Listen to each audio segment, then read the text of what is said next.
It seems like a couple of days ago I was watching your game on Saturday night at Stanford, and I can only imagine the miles you've covered and the conversations that you've had. How would you describe the last couple of days?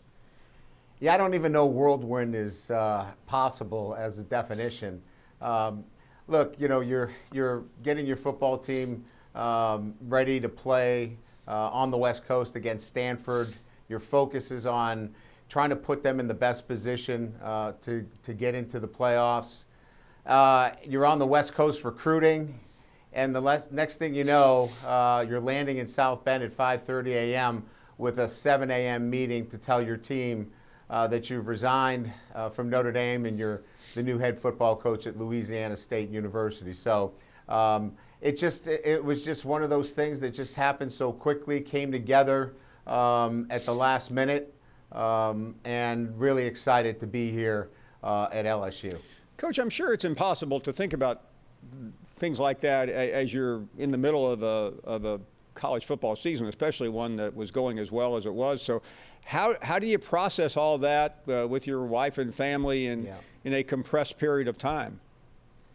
Paul, it's not easy. I mean, obviously the opportunity to meet with Scott Woodward on the phone was very important. It was a Zoom call. It was about just under an hour. The alignment that I felt from LSU, from the president down to the board, the resources, the ability to play for championships in the SEC, playing against the best each and every week, and then getting a chance to talk to my wife and family and having their consensus that, hey, this is a great opportunity. Let's go for it. And when you have that kind of alignment on both sides and with your family excited about taking this step, it made it so much easier of a decision. Coach, I know you're not watching what all the pundits are saying, but I've been subjected to them being in that pool, and collectively, it's Brian Kelly felt like he could win a national championship at LSU. He wasn't in a conference up there. There is so much money at stake, and I throw those up to give you a chance to share with us the reason you took this job. Yeah. Well, first of all, I coach, because I love developing 18 to 21-year-olds. So that I do that. That's my why, whether it's at Notre Dame or Cincinnati or LSU. But this opportunity for me had nothing to do with Notre Dame. I loved my time there. I loved everybody that we touched, and more importantly, the players. This was about the opportunity at LSU that we saw as a new challenge in our life. Look, I'd never been to LSU or Louisiana. We're so excited to immerse ourselves in the culture of Louisiana. We love the outdoors. We've never been here. We can't wait to take it in and to be part of it. And so I think just all of those things just made it so attractive and so exciting. And I feel like we've got a great process that we're going to be able to bring to Louisiana State University, and they're going to be able to help us, and I'm going to be able to help them graduate champions. We're chatting with Coach Brian Kelly.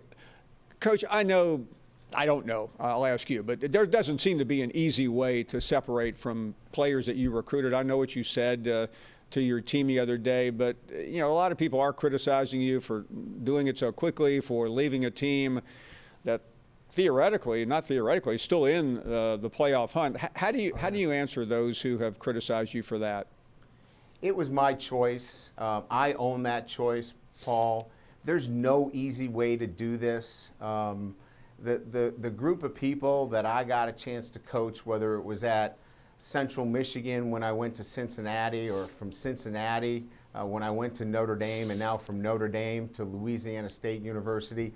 It's never easy. It's very difficult.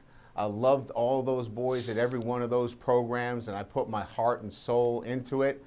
But there's never really an easy way to do it. The way to do it is to get in front of them.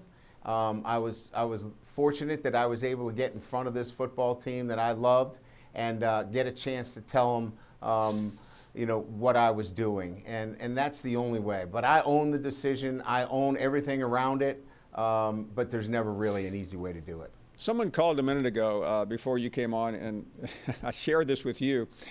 And they said, I wonder if Brian Kelly realizes what he's getting into coming into the SEC. And I laughed because I felt like after 12 years at Notre Dame, you probably know pretty much it all. But it is a different set of circumstances playing in the SEC. I'm curious, and I think we all are, what you think about that challenge.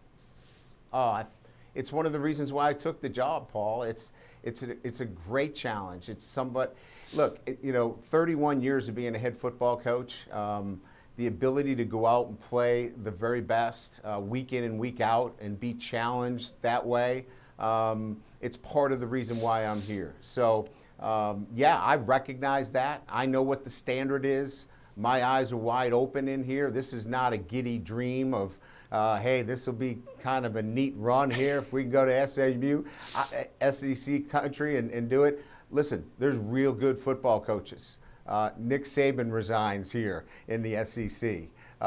There's great football, and we're excited about that.